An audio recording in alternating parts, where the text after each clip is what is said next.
I never thought my marriage would come down to an ultimatum. But there she was, standing in front of me, arms crossed, chin lifted in defiance. Asterisk, obey me or no intimacy. Asterisk. The words echoed in my head. I wanted to laugh, but her expression was dead serious. You mean that? I asked, tilting my head. Of course I mean it, Ryan, she snapped. I'm tired of you not listening to me. From now on, things go my way, or you can forget about being with me. I leaned back in my chair, studying her. Claire had always been strong-willed, but this was something new. All right, I said slowly, letting the silence stretch between us. Keep it forever. Her mouth fell open.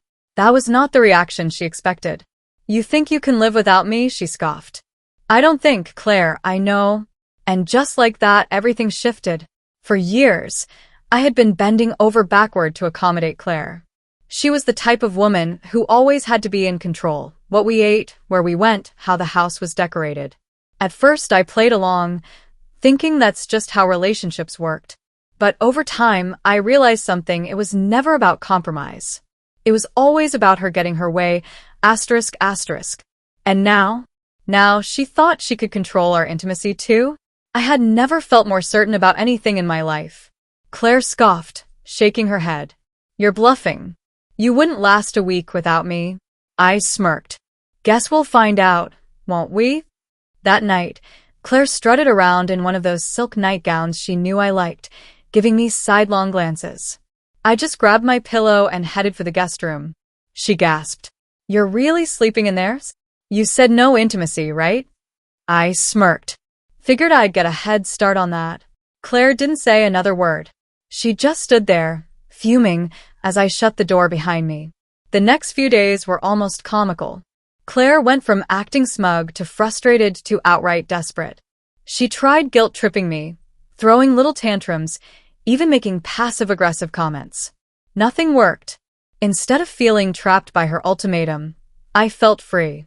I realized how much of our relationship had been built around me bending over backward to keep the peace. I had let her make most of the decisions, allowed her to control the finances, and ignored the warning signs.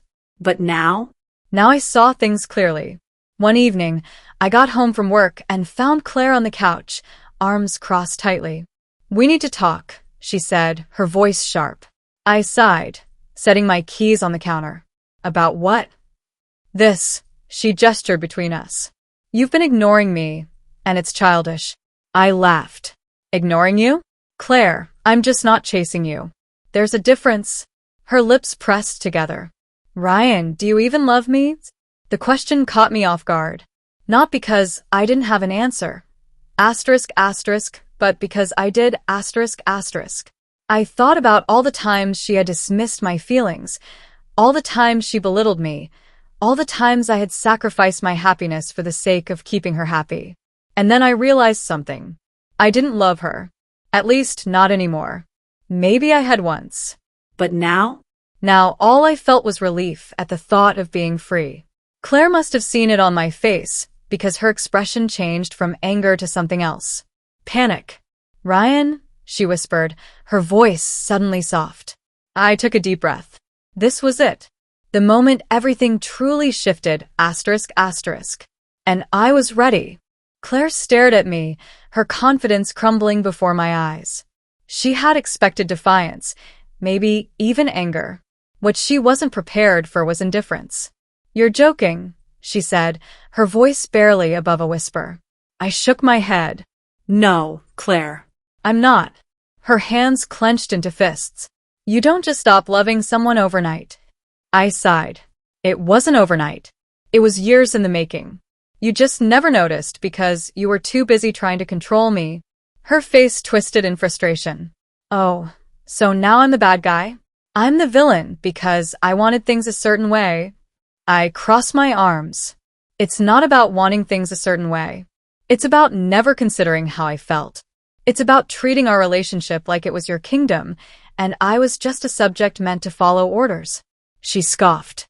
That's ridiculous. Is it? I shot back.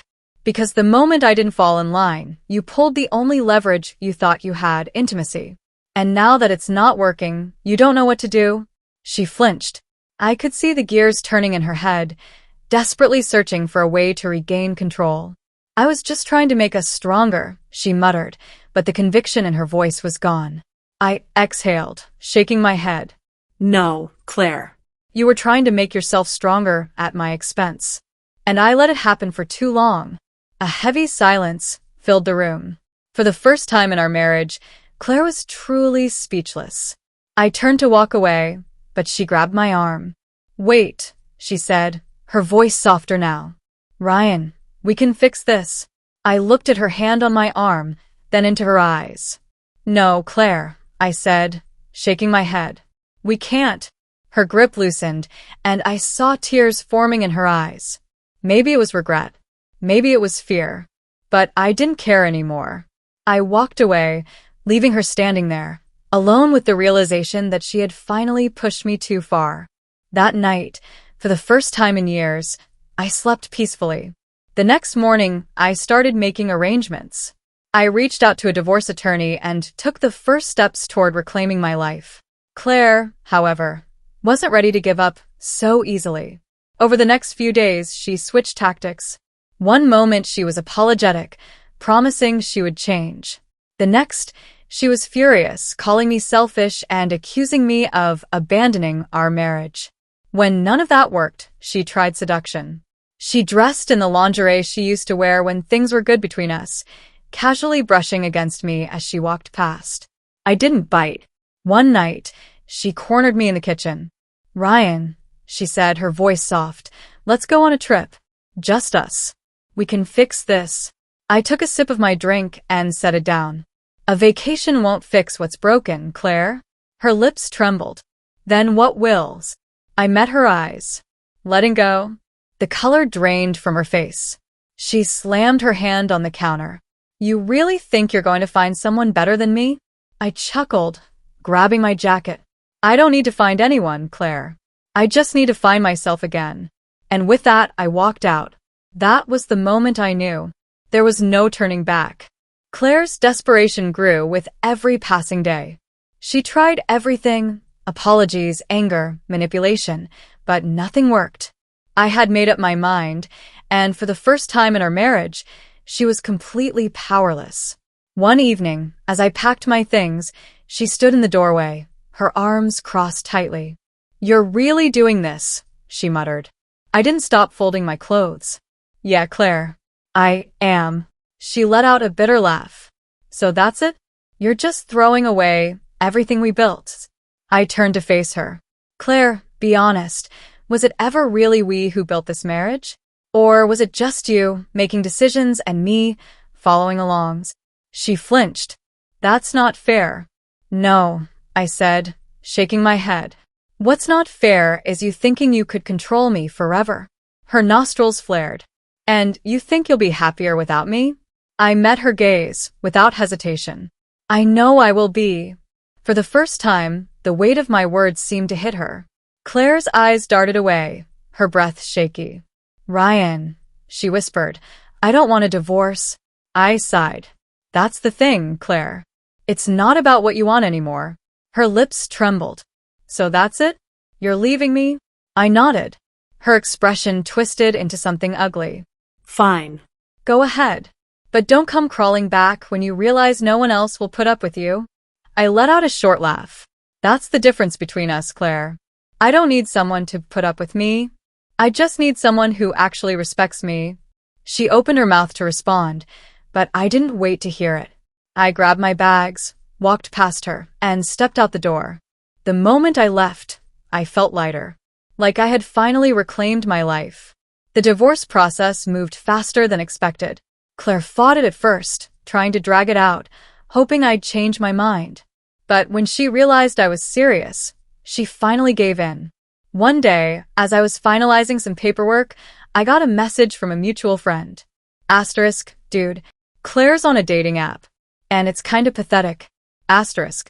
I chuckled and clicked the screenshot he sent me.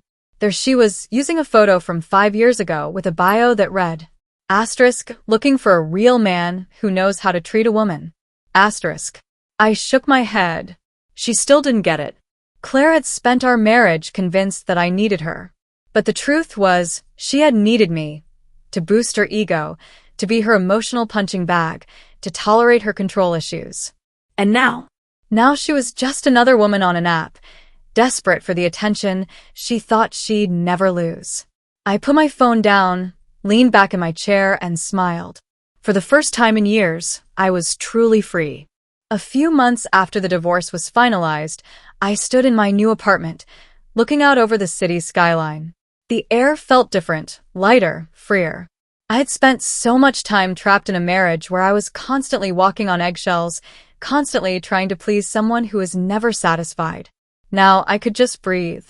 Claire had tried reaching out a few more times, first with fake pleasantries, then with guilt trips. I ignored every message. Eventually, she gave up. I had no idea how she was doing now, and frankly, I didn't care. What I did care about, however, was the new life I was building for myself. One evening, I was at a coffee shop when I bumped into someone literally. "Oh, sorry," I said, stepping back. The woman laughed, shaking her head. "No, that was my fault. I wasn't looking." She had kind eyes, a warm smile, and a confidence about her that wasn't forced or demanding. It was just genuine. We started talking, and before I knew it, I was sitting across from her, sipping coffee and laughing in a way I hadn't in years. Her name was Olivia, and unlike Claire, she didn't try to control the conversation. She didn't try to make everything about her. She simply listened. As the evening stretched on, I found myself thinking, ***, this is what it's supposed to feel like, ***. By the time we said our goodbyes, I had her number, and for the first time in a long time, I was actually excited about what came next. I wasn't just moving on. I was finally happy. The end.